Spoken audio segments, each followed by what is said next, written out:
Government primary school के शिक्षक के रिटायरमेंट होने पर कितना पेंशन मिलता है और उन्हें कितना रुपया मिलता है।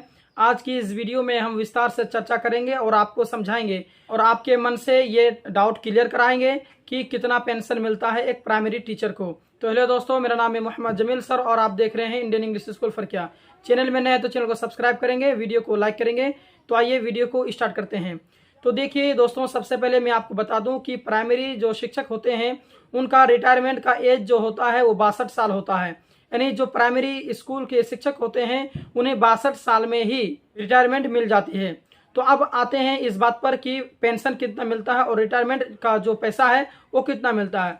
तो जानकारी के लिए बता दूं कि दोस्तों, हर टीचर को पेंशन नहीं मिलता है, हर टीचर को रिटायरमेंट होने पर पैसा नहीं मिलता है, बल्कि कुछ कुछ ही टीचर ऐसे हैं जिन्हें मिलता है। तो ऐसा क्यों है डिफरेंस, क्यों है विभिन्नता, आइए इसको समझते हैं।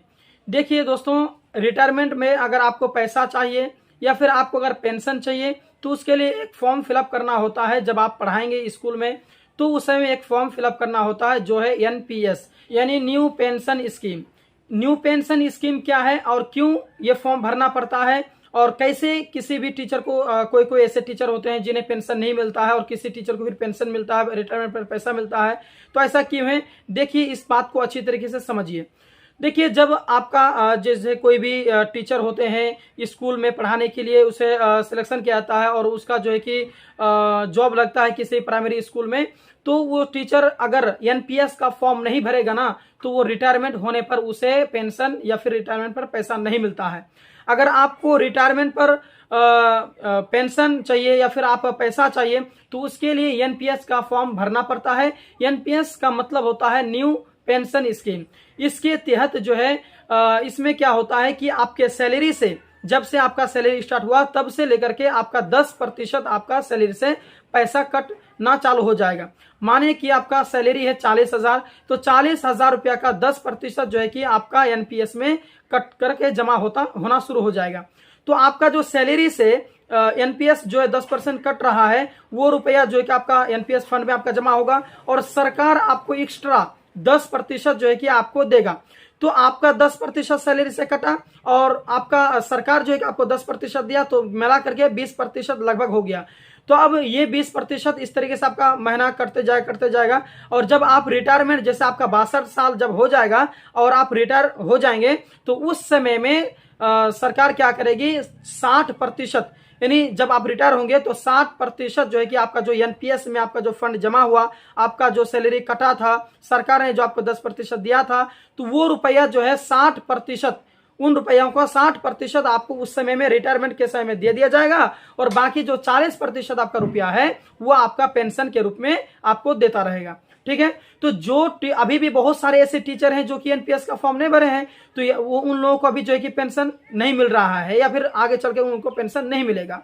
तो जब आप NPS का फॉर्म भरेंगे, ऐसा नहीं है कि आप पढ़ा रहे हैं इस प्राइमरी स्कूल में और उसके बाद आप NPS का फॉर्म नहीं भरे हैं, आपका पैसा नहीं कट रहा है, जो आपका असल सैलरी है वही आपका जो है कि मिल रहा है आपको, और आप ये सोच रहे हैं कि भाई हम जब रिटायर हो जाएंगे तो हमें पेंशन मिलेगा, हमको रिटायरमेंट का फीस मिलेगा। तो ऐसा सिस्टम नहीं है भैया। जब आप पढ़ाएंगे उसी समय में ही आपको NPS का फॉर्म भरने का रहता है। NPS का फॉर्म जब आप भर देंगे तो आपका जो सैलरी से आपका कटना चालू हो जाएगा, सरकार भी आपको 10% देगी, 10 या 12% देगी।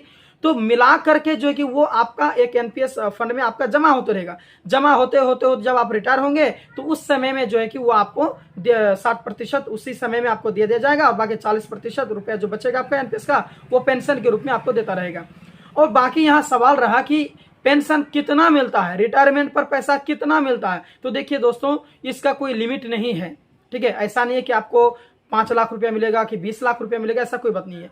यहां पर डिपेंड ये करता है कि आपका रुपया कितना कटा है, आपका सैलरी कितना था। मानिए कि अगर आपका 50,000 रुपया सैलरी है तो उसका 10% आपका कट करके NPS में जमा होगा। तो उस हिसाब से अगर जिसका 40,000 रुपया महीना है उसका 10% कट करके उसका NPS में जमा होगा। तो इस तरीके से सबका अलग अलग फिर हो जाता है। ठीक है, तो ये डिपेंड करता है कि आपका सैलरी कितना था। और ये भी डिपेंड करता है कि आपने कितना साल सेवा दी, आपने कितना साल तक पढ़ाया उस स्कूल में। तो जितना साल आपने पढ़ाया है, जितना सैलरी था, उसे हिसाब से जो है कि आपका डिवाइड करके जितना होगा उतना आपको पेंशन को 60% जो है कि आपको रिटायरमेंट के समय में टका दे दिया जाएगा, और जो 40% बचेगा वो पेंशन के रूप में आपको मिलता जाएगा। लेकिन ये जो 2000 ये एनपीएस के तहत है, यानी न्यू पेंशन स्कीम के तहत है ये नियम, ठीक है।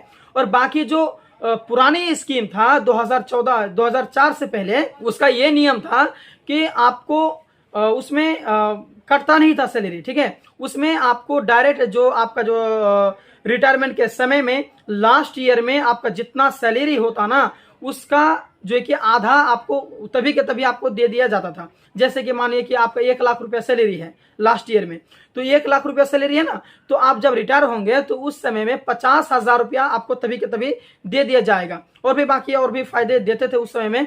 तो ये पुरानी स्कीम के तहत है। लेकिन एनपीएस यानी न्यू पेंशन स्कीम के तहत जो मैंने अभी विस्तार से बताया आपको, वैसा आपको मिलता है। इसके लिए एनपीएस का फॉर्म भरना पड़ेगा, तभी आपका जो है कि पेंशन आगे चल करके मिलता है। आई होप आपको फुल्ली जानकारी मिल गई होगी। मन में कोई सवाल है, मन में कोई डाउट है तो हमें कमेंट करेंगे, और चैनल में नए हैं तो चैनल को सब्सक्राइब कर लेंगे। दोस्तों, आपका प्यार का बहुत ही ज्यादा जरूरत है मुझे, सपोर्ट कीजिए मुझे। तो फिर मिलते हैं नेक्स्ट वीडियो में। धन्यवाद।